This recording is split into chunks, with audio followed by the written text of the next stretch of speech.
So what's up guys, it's me KoMoDo Games HD. Long time no see. I haven't done a video in like over a few months now, probably 3 months going on, probably 4, but I said hey, let me do this because Legend of Korra is back and it came back with a freaking bang.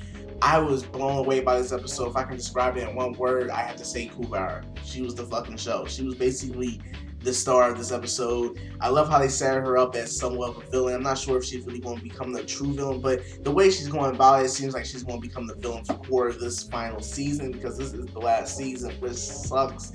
And I have to say, I was impressed by everything in the show. The characters were awesome.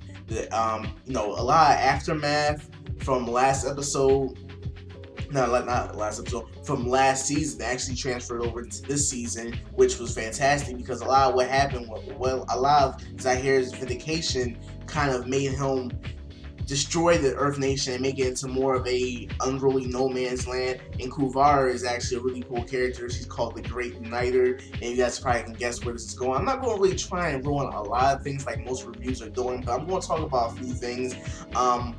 Firstly, there were a lot of fights in this. It was like a perfect balance between fights and freaking character development. One of the biggest character developments we saw was actually Bolin and Opal, and I don't understand why it's so loud outside all the time. It just annoys me. It's Bolin and KUVIRA as Bolin works with her to reunite the whole Earth Nation and everything. And it's kind of interesting how KUVIRA goes about uniting the whole Earth Nation and how she recruits soldiers, which is displayed, and she can kick ass while doing it. Now Korra, she wasn't really in the show, which was amazing that the show was able to not be carried by her and still be fantastic. It was probably one of the strongest Legend of Korra episodes ever. It's probably up in the top 10 strongest episodes of Legend of Korra, and there's been a few really good strong ones that I really love, and I just love this episode simply because of how well they did it. At the end we do see Korra. She's in a whole different personality, whole different everything. She's no longer the Avatar. She's no longer Korra herself. She's just a loner getting her ass beat by some random ass bitch. Let's just put it like that. Now, onto this, story. This does take place 3 years later, and it kind of shows off the aftermath of what happened between Zahir and Korra, and how Korra actually kind of translates from like being somewhat of a brave avatar to being more of a, I can't really explain it. She's really a whole other character. If I didn't tell you who was Korra, like it was Korra, you probably wouldn't notice it because of the major transformation that she had. She's all beat up, she's all different, and she only got like about 30 seconds, probably a minute of screen time for this episode. And this was the first episode of the season. It was just crazy to just witness what happened to her. It was just insane. I was just like, wow, she really lost. It was just a lot of really crazy stuff that shows a really good character development that Korra's going to have.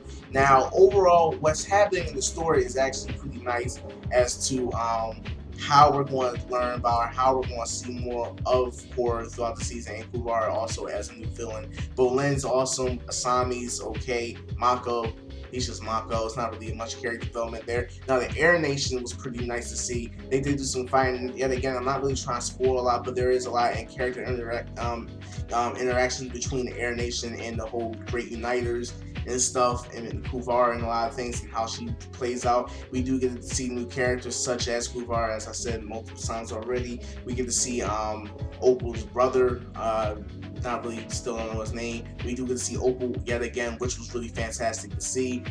We do get to see the new Earth Prince, who's going to become the Earth King, which was another really nice thing. And we get to see President Raiko yet again. He's not really a big show in this, character in the show, but he's really cool to see when he's on screen because he really has like this really kind of suave, diplomatic feel to him.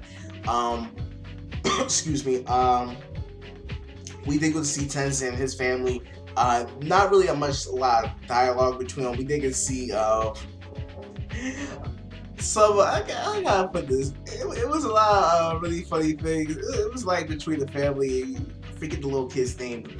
I forget his name, but they all grown hair and stuff. They're all kind of cool looking, and everybody's a lot more mature.